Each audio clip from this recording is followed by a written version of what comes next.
Chat. There you Oh, go. You did it. Something happened. All right. Hello. This is the night for the mixed bag, and we have a story now coming by Vicky, right? Vicky, you're next. Sure.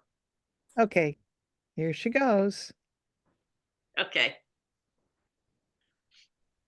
please spotlight Vicky Bobby. Excuse me, do Mike, you know how to do that? Up and Spotlight. there you go. There Ah, you go. somebody did it. I didn't. Linda did it. Okay, good, Linda. Why can't I get me? Thank you, Linda. I'm just a co-host. Ah, okay. All right. Well, here we go. This is a story, a California story, and you'll find out why as I talk about it. Ichabod was a very strange child. He believed himself to be best friends with the sun and the moon and the stars. And he had a very odd habit, and that habit was to plant acorns everywhere he could. And consequently, all over his father's rolling, waving grasslands, his ranch would be dotted with black Angus cattle and oak trees. Lots of oak trees because Ichabod planted lots of acorns. As Ichabod grew older, he took over the managing of the ranch and he kept planting his acorns in the town square, in the parks, along the side of the road. Acorns into the ground everywhere, and up came the oak trees.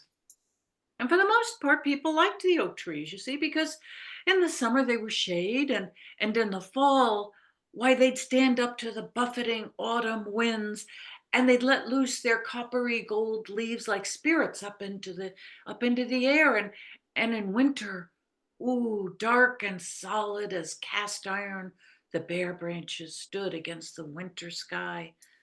But then come spring, all those hard branches would be reamed with a pale green of new leaves coming out, and the whole cycle would begin again. So they liked the oaks, but they didn't understand Ichabod's fondness for them. Well, time went on, and Ichabod passed on, and he left his ranch to the state to turn into a park. And he left a letter behind for the people who lived in the town that was now covered with oak trees here and there, explaining why he admired and loved those trees so much. Well, this was the story. You see, he knew the sun to be a bold and brassy and bullying character, a warrior king whose armor shimmered and shone so brightly that nobody could look him in the face. They had to look down when he approached, and he liked that very much.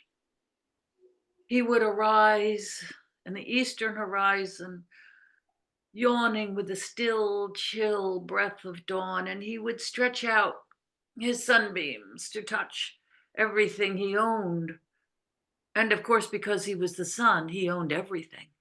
And so when he touched the animals, they would stretch and begin their long day of foraging for water or food. And when the humans were touched, when the light poured through their windows, why, they would yawn and get up out of their beds and begin their work. Sun up to sundown, as long as there was light, there was work to be done. Plowing fields, building houses, whatever work was theirs to do, they did it. And when the sunbeams touched the birds, they broke into song, and that pleased the Sun King no end. And as he rose up in the horizon, his vanity shone around him and obliterated all the stars and planets behind him. So it was just a clear blue sky and himself proceeding across it. Now, over the morning, the leaves would beg for gold, beg, pushing each other out of the way for gold, for sunbeams to come down and touch them. And he would graciously give them all the sunbeams they wanted, yes, indeed.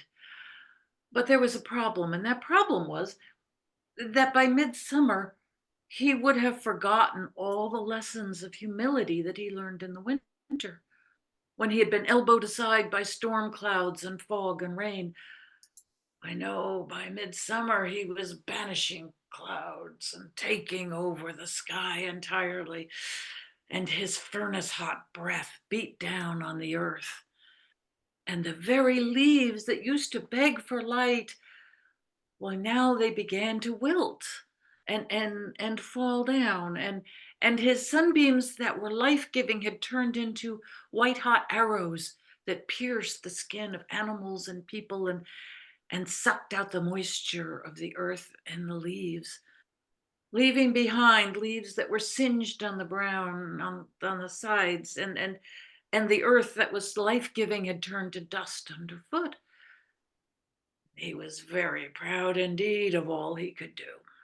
It was all in a good summer day. He pushed his kingdom further out. Why, he woke up earlier in the morning, and he went to bed later at night. Yes, so he could have more of the 24 hours that was due him.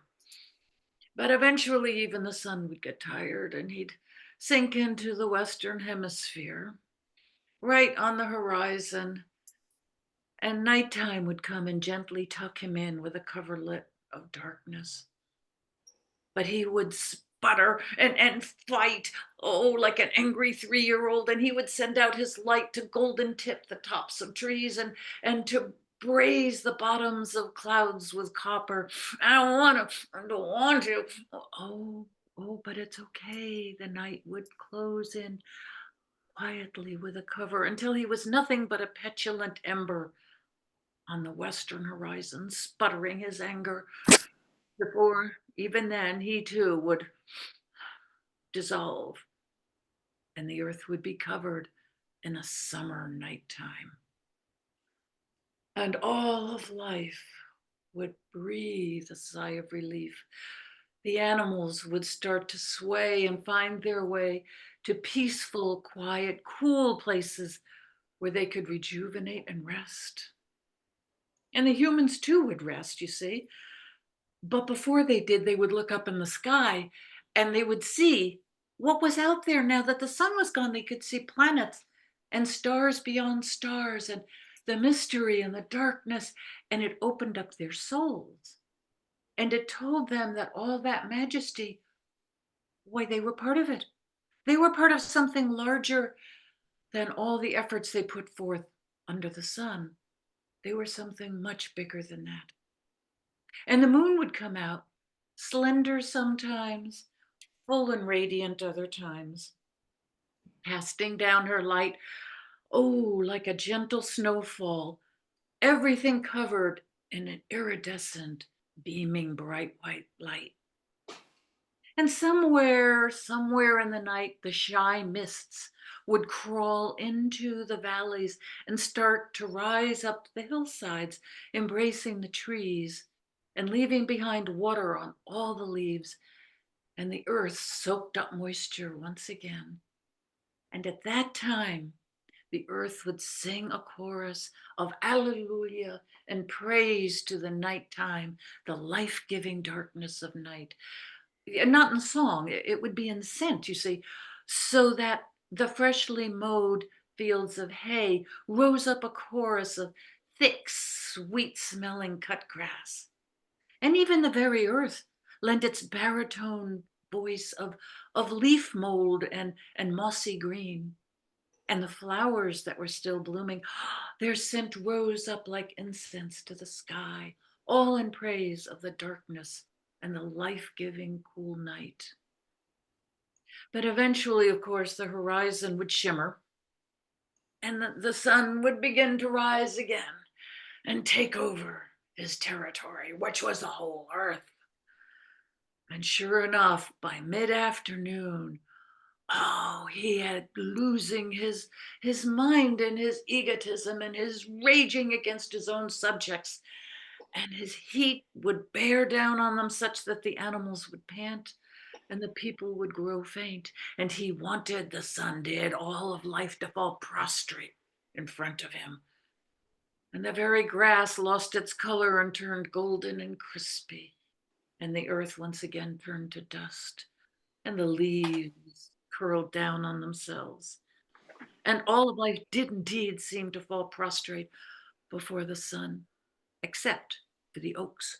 The oaks stood tall. Their thick green leaves stood up against the bully of the sun and refused to fall or wither. And in so doing, they offered a sanctuary of shade, so that all over the landscape were islands of deep, dark shade. Oh, and the animals found their way there to sigh and close their eyes and drowse in the coolness. And the humans would find their trees and lean against the trunk and fan themselves and gossip with their friends or nap or open a picnic basket. And so all of life hid in the sanctuary shade of the trees, leaving the sun alone in the world that he had created, which was dead and still and silent. Even the birds went under the tree limbs. So there was nothing but his own heat radiating back at him. And he began to grow lonely, and he began to grow just a little more humble. And every summer he would relinquish some of his morning. He might get up a little later, and he might go to bed a little earlier, and until his kingdom came back into reasonable bounds, and his sunlight reverted back to being warm and benevolent, so that by autumn, oh, why all of life came out and celebrated it again. And then, just when everything was right in balance, that's when the oak trees would lose their leaves and let them fly off like spirits in the wind.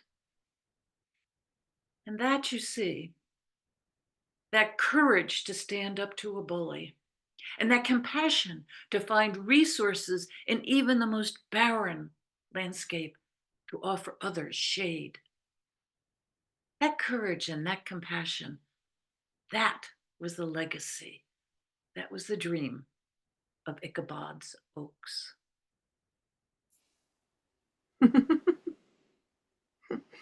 My, what a visual treat it was, Vicky. My God. What a beautiful story. Oh, thank you. Well, here we are. Hello. I saw somebody joined me, but I didn't know who it was. A little tiny box on the top. Oh, Shri, Shri. Hi. It's the Hi. invisible Linda, sir. Very Hi, nice. Linda. Yeah. Hi, Bobby. Hi. Very nice, Vicky. But you know what? I'm just making it about the sun. Well, I thought about that, but then there's the courage of the oak trees. Eh, they're just warriors standing up against it. I know, but they hold a spot in my heart like they did for Ichabod. Well, you can still have them in there, but you know, he actually became a non-focused character because you went into the sun. Mhm. So you got to put him in there sometimes to have him the lead, you know, watching his oak trees, whatever, you know, Hmm. standing up against that terrific warrior of the sun. Yes. That's my idea, you know. Hmm. Yeah, that's true. The sun became the main protagonist. Yes. Yes. Mm. I love the story as usual. Very visual, Vicky. Yeah, Could imagine everything. Beautiful. Beautiful. beautiful. Thank you. Yeah. I created it after a summer here, just this last summer. Mm.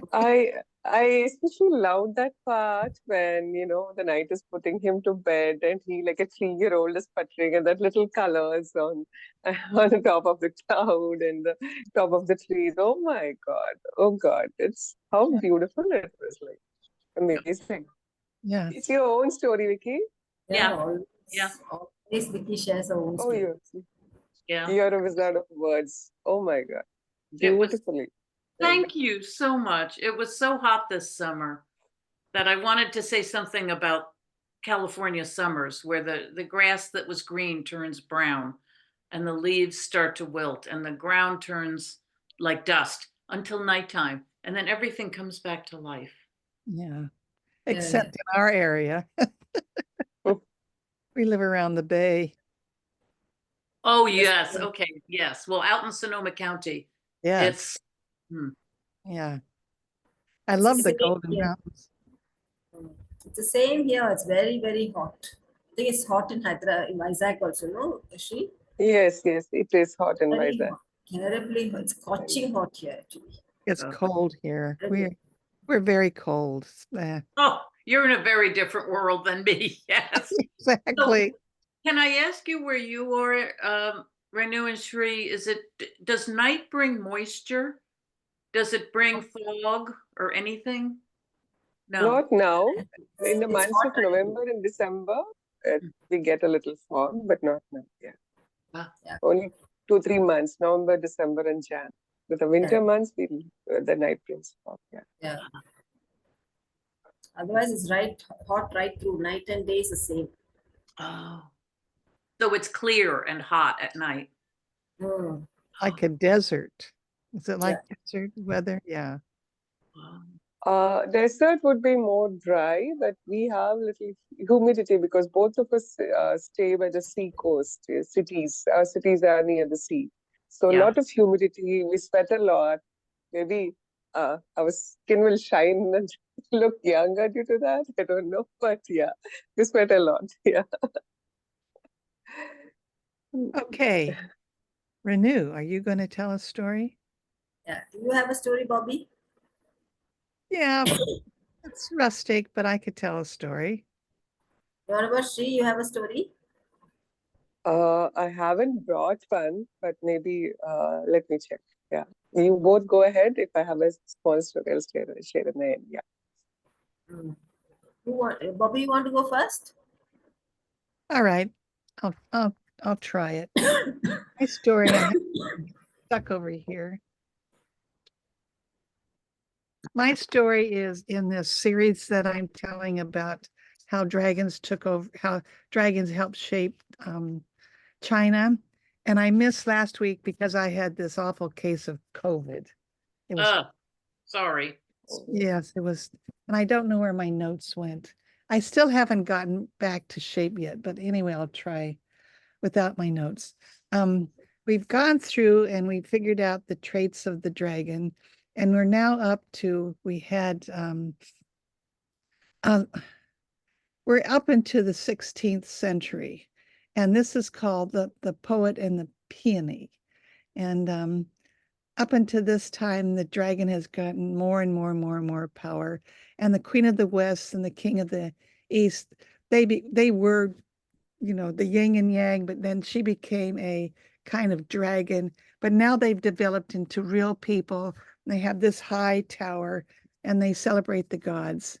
But the emperors now are looking at themselves like the celestial, um, the Queen of the East and the King of the West as the celestials there. He's beginning to think, all of them, that they're mighty and that they are gods and that the dragon belongs to them.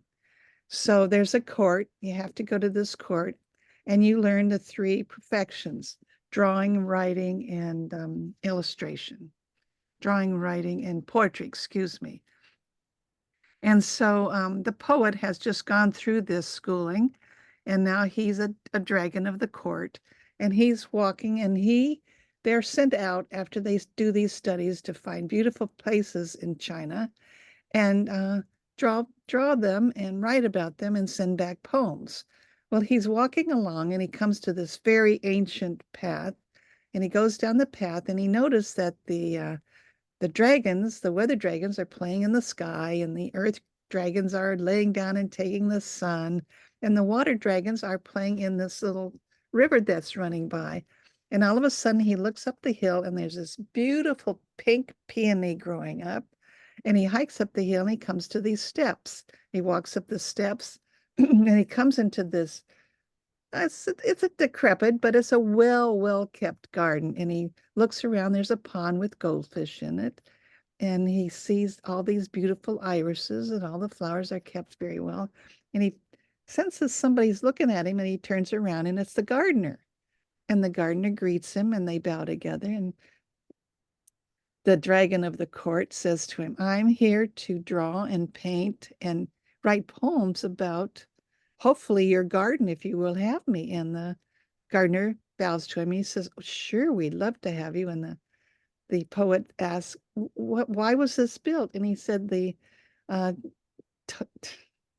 the Taoist built it. I'm not saying that word. Taoist built it. Taoist built it 1,000 years ago when they believed nature was part of us and it sang to us, and we were all together on this harmonious road, and therefore we've kept the garden.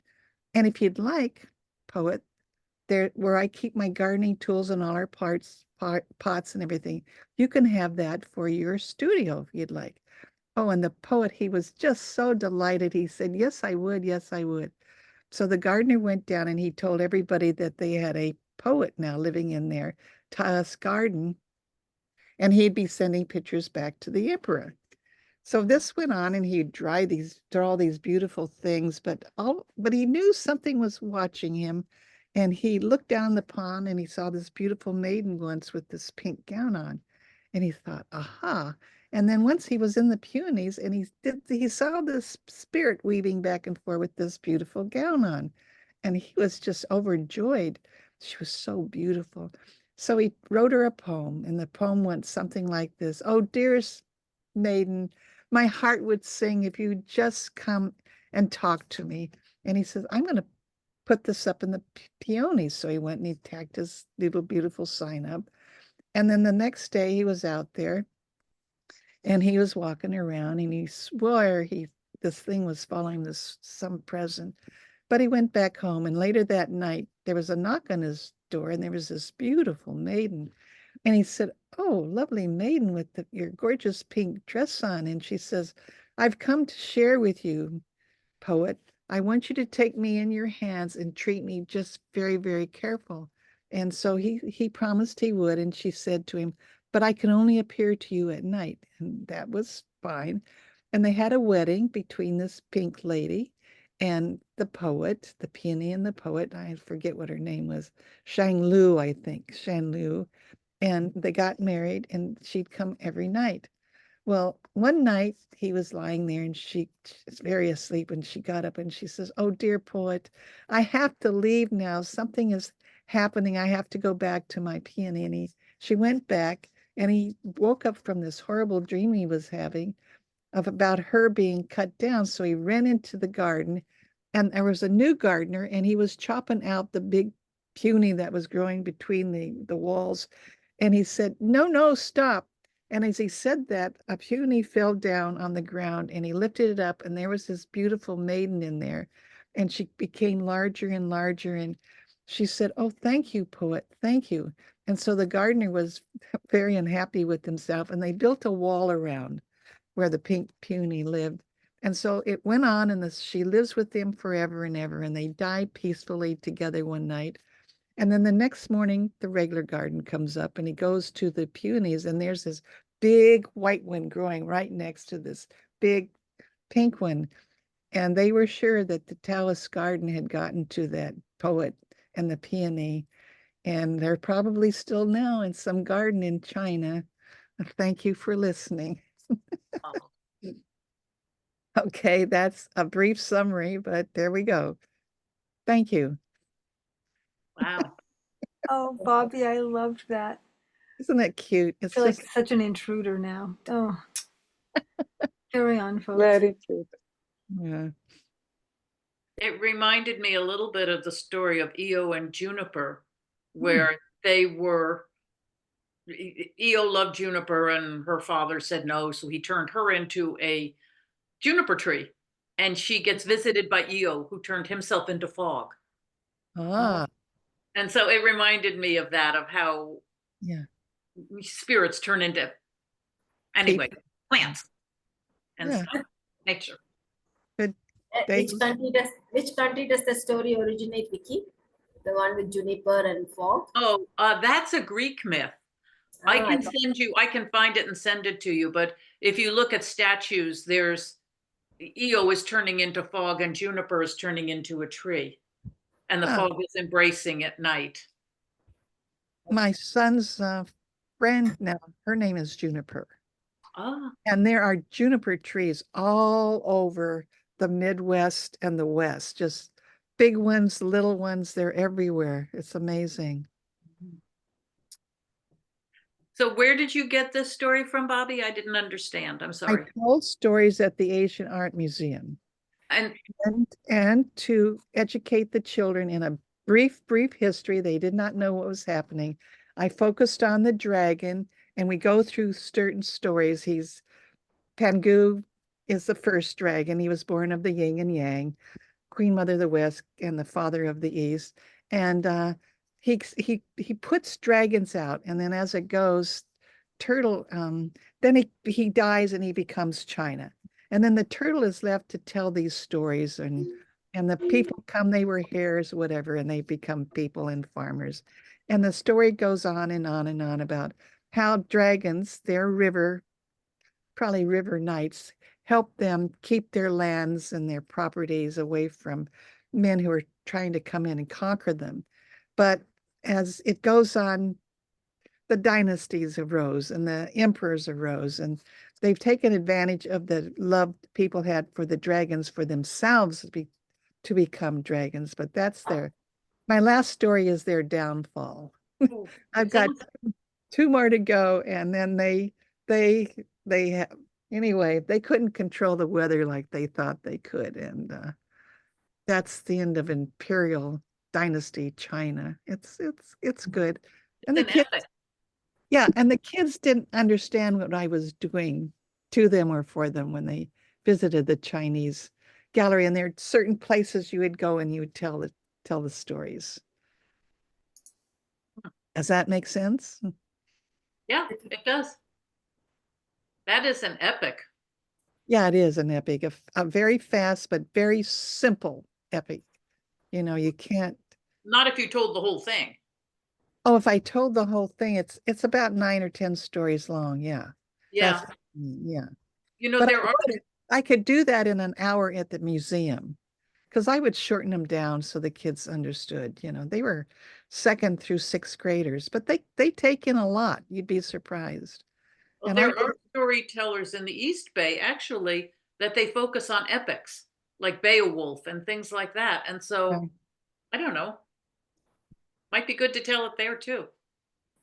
well, I was in their group, but I somehow got out of it. I don't know how, but anyway. It comes and goes what you do and what you don't do. But yes, Vicki, there are, I think one group still exists. Um, anyway, well, thank you, all of you. Wow. So do we have Shri left to tell a tale? Renu, are you telling? Yeah. Renu, you tell next time. Yeah. We're still recording. So I found this story through another storyteller when I was in Korea. It was the last day, the day after the last day of the conference. It was a Monday, and we were supposed to actually go and visit the local craft village, but we got lost.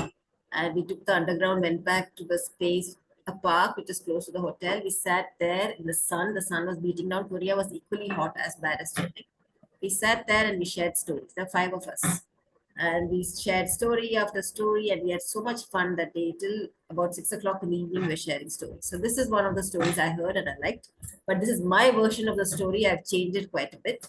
So here goes. Marisha was a witch. She lived in a small town.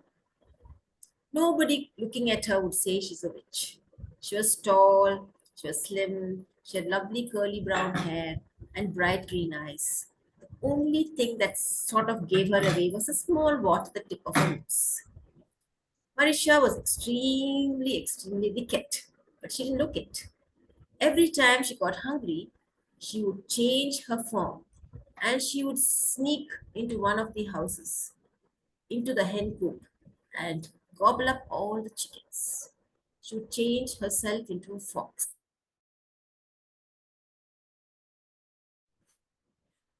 In case somebody saw her, they would only think, oh, it's a fox that's come into our garden. Now, the thing that she liked to do the most was to change human babies into puppies. She loved doing that. And how did she know a newborn was about to be come into this world? Her what would start twitching. Her nose, her whole nose would twitch. And she knew, yes, there's a baby about to be born. And that would be her calling. She had to go to that house and cast a spell and change the baby into a puppy. Now the people in that town were fed up. They had so many puppies, they didn't know what to do with them. And they were longing for a child. Now one night her nose started to twitch and she knew a baby was about to be born. And she allowed her nose to lead her to the house. And there it was. There was a light burning in the living room as well as in the bedroom. And she could hear the voices of the midwife urging the wife to push. Push, push, she said. And there was groaning and moaning coming from the woman who was about to give birth. Marisha smiled. Ha, tonight was her night. And she stood there near the front door, wondering what shape she should take in order to get to the house. All the windows had been latched down securely. The door was shut. It was a thick wooden door. There was no way anybody could have got in, not even a mouse. But she smiled to herself. Surely she could get in. And she was wondering what she would do about it. Now, the husband of the house was waiting there, right there next to the front door. He knew that Marisha would, they all knew there was somebody around who would change their babies into puppies, but they had no idea how they could catch this witch and destroy her forever. But this man was determined. He stood there waiting, wondering what shape she would take when she came into the house. Marisha was also wondering what she should do. Finally, she decided, okay, let me be a mouse. And so she wiggled and squiggled, and somehow or the other, she got under the door, and there she was. And she wasn't expecting the man to be standing right there. There you are, he said, and he pounced and caught her by the tail. And he took her to the fireplace. He was about to throw her in, and she suddenly changed herself into a broom. And there he was struggling to throw the broom into the fire when all of a sudden the midwife who had been in the bedroom came out and she said, "What are you doing? Why are you throwing that very good broom into the fire?" And she came and grabbed the broom from his hand before he could stop her. And quickly, Marisha turned herself into a jug of water before the man could even notice. And by then, the woman had started screaming, so both of them rushed into the room. And the baby was delivered. Marisha stood there quietly as a jug containing water. As soon as the baby was born, they all admired the baby, they held the baby was crying, and then the wife said, "Oh, I'm so thirsty. Give me some water." And the husband went out, he picked up the jug without thinking and brought the jug into the room. He took a glass and poured some water in and handed it over to the wife, and she drank it all up and said, "Can you give me more?" And he gave her more. And then he kept the jug right next to the bed and took the baby out of the room. But the baby was crying too much. He wanted to give his wife a little bit of rest. So he brought her back right in. And the mother took the baby. She was tired. She wanted to sleep, but the baby wouldn't sleep. She was holding the baby and rocking the baby and falling asleep. And Marisha was watching this, wondering when the woman would fall asleep and she could bounce. Just as the woman shut her eyes, Marisha turned herself into a cat, and as she was about to cast her spell, the woman's eyes opened and she screamed, "Ah!" And the husband came right back and he grabbed the cat by her tail. And off he went to the fireplace once again. But this time Marisha said, let me go, don't throw me into the fire, let me go." And he said, "Well, I'll let you go on one condition. You are never, ever going to change a baby into a puppy. Is that understood?" "Yes, yes, understood." "And every birthday, you are going to come and drop a gold coin into a jar I'm going to keep right here. Understood?" "Yes, yes, understood. Let me go, let me go." And not just my baby. You're not going to touch any of the babies in the village that are going to be born. And promise you're going to drop a coin in every baby's jar. "Yes, yes, I promise," she said. And finally, he let her go. And Marisha scooted away like she'd been scalded. And that's what happened after that. This baby remained a baby to grow up into a child and then into a young woman. And Marisha kept her word. Every time a baby was born, she would drop a gold coin. And for this child, got a gold coin till the child turned about 25. Now she had a huge pile of gold. She didn't have to worry about her future, nor did her parents have to worry about her education. But surprisingly, Marisha seemed to have shifted from wherever she lived to Korea, to South Korea, because we saw so many people pushing dogs in prams.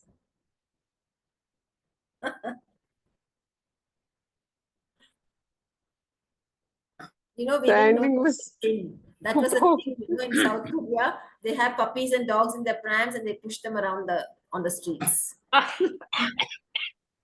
is so funny.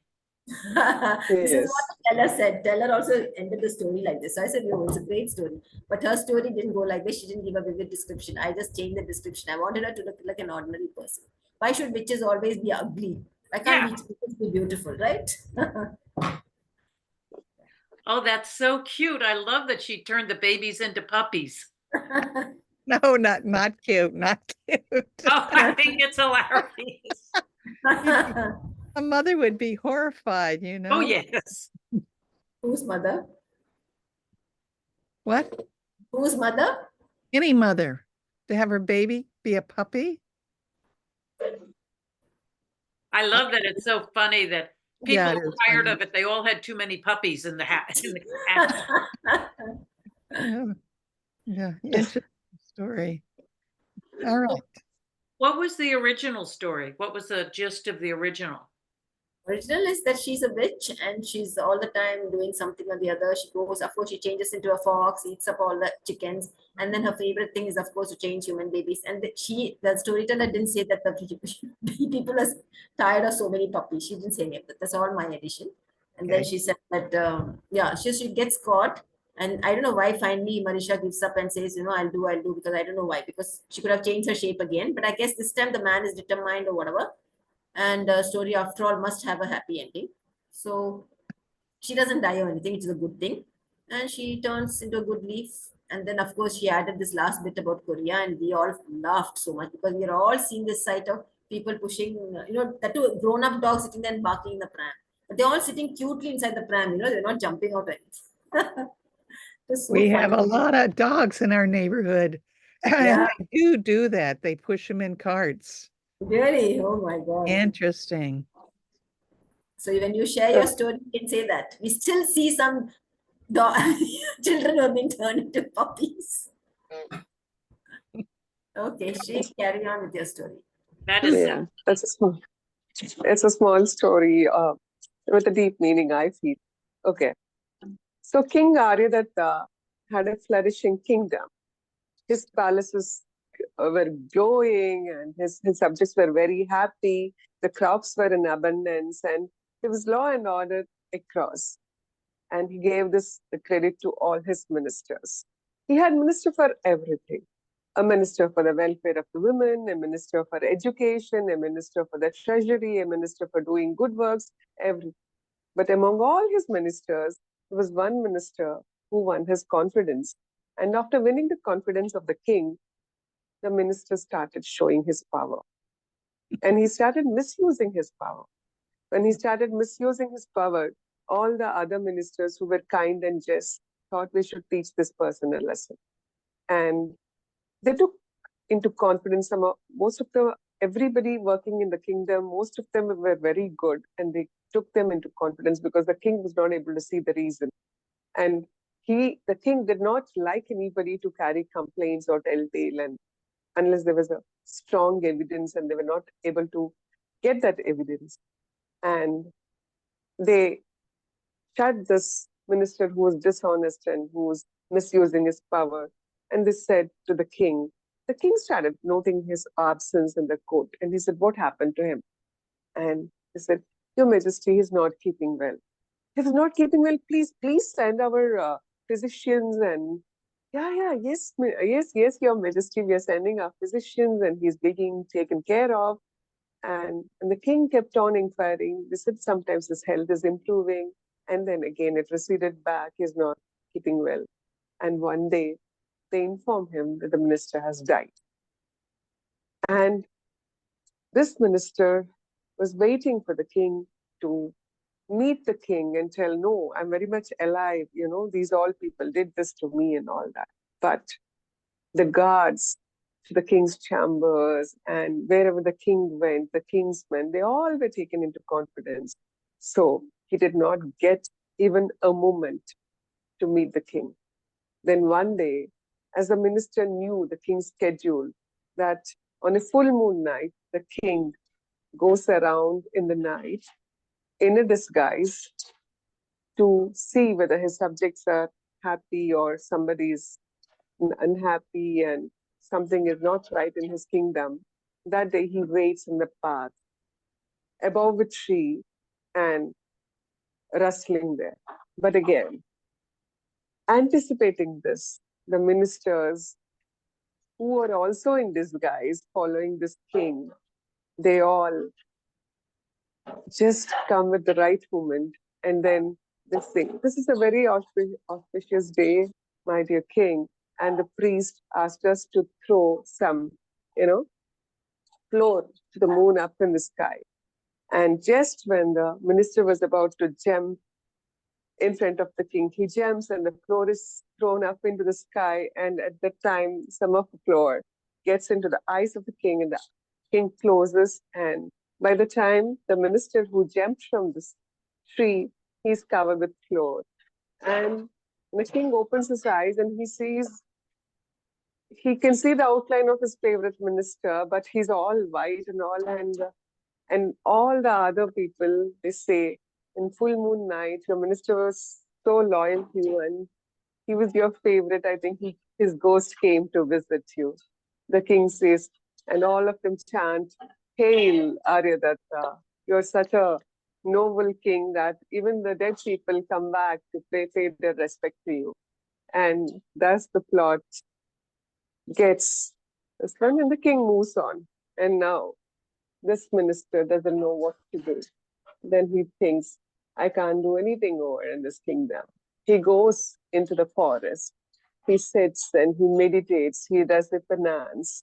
And invariably, he turns good. After a few weeks and months pass by, one day the king goes into the forest and he wanders off alone. But when he sees the minister in the form of a sage, he thinks, oh, now I'm imagining that, my minister has become a sage. How much I must be missing him. It could be my imagination or it could be ghost taking another form. And he rushes off from there. But now that minister doesn't even want to come in front of the king and prove himself. He'll continue with his penance and the king back to his kingdom. That is the end of the story.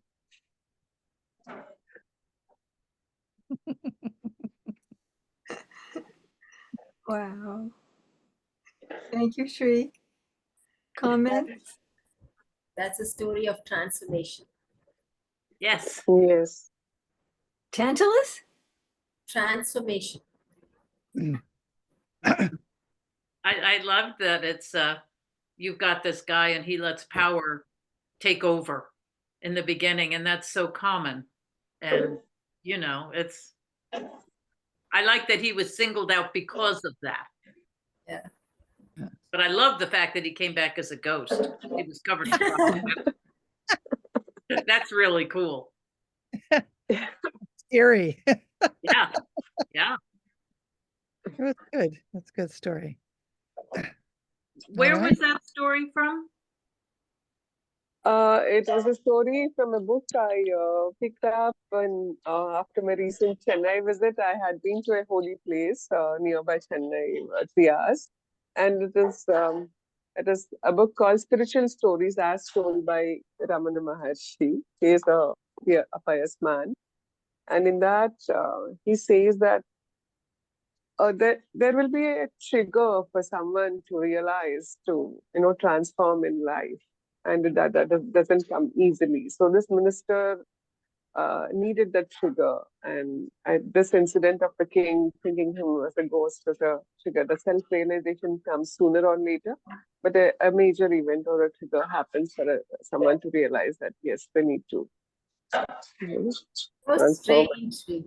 It's so strange because Deepa was here in the beginning. She shared a story from Ramana Maharshi's life, And you have shared the last one as Ramana Maharshi. It's so strange. We started and ended with Ramana Maharshi. Right, Vicky? Okay. Remember Deepa's story, that the squirrel and the man? And the same thing here also. Very nice. You picked up the book Yeah. when you went to Ramana Malai? Yeah, I picked up the book. See, this is spiritual Very story nice. by Ramana Maharshi. Good. It was wonderful. Does Linda Linda, have a story? It was wonderful. do you have a story? Well, it's a very short story, but I feel so out of body. You've heard it before, but if let me just begin it, and you'll see how short it really is.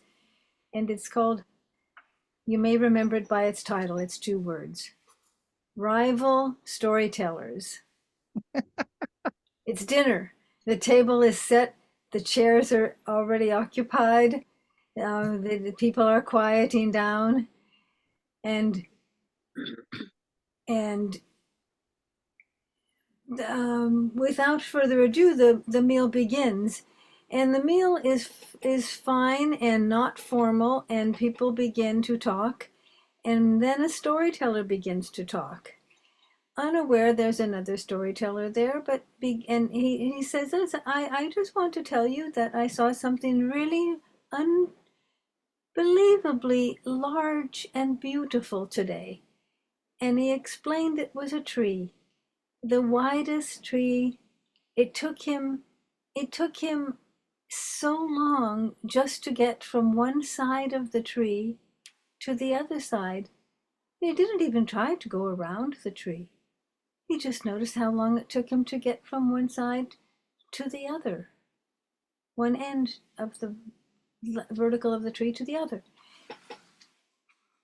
And when it came to height, it was difficult to tell all of the other people at the table how tall, for the viewer couldn't see how tall, but it was as tall as it was wide at the trunk, even taller than it was wide. And he said, and that is the tree that I saw today, that I am telling you is out into the world. And if you would like to find it, you can ask me, or you can go and look for yourself the way I did. And he resumes eating. And across the table is another teller that reveals himself just that, as a teller. And he says, well, that's a very fine tale. That's a very tall tree, really large. But I want to tell you about what I saw. It wasn't today, but it was before. And it was a bird, and it was in the sky. And that bird was so large that it took the bird so long to pass overhead that I thought it might overweigh itself, overbear itself, and fall out of the sky. But the bird stayed aloft, blackened my shadow when it passed over me, but kept going. And there I was, looking at this huge tree, at this huge bird still aloft in the sky. And no one disbelieved about the bird, really. No one disbelieved the story before about the tree, except for one person who mentioned that any bird who could be that large could never stay that high in the sky. And that same person said, wait a minute, what about the tree? How could that tree possibly be so big? It would use up all of the water that was in there around it, and then it couldn't live anymore. But there was the tree. And then the man who told the story about the bird, he didn't know what to say about the tree. But another guest at the table said, well, I believe the story about the tree, but I don't believe the story about the bird. And the teller who told the story about the tree piped up by saying, the bird, you see, had to be able to survive. The tree could not die, for if it did, wherever could the bird have safely rested? And with that, both tales were put to rest, and everyone smiled and went back to the repast, and the evening ended calmly and with smiles.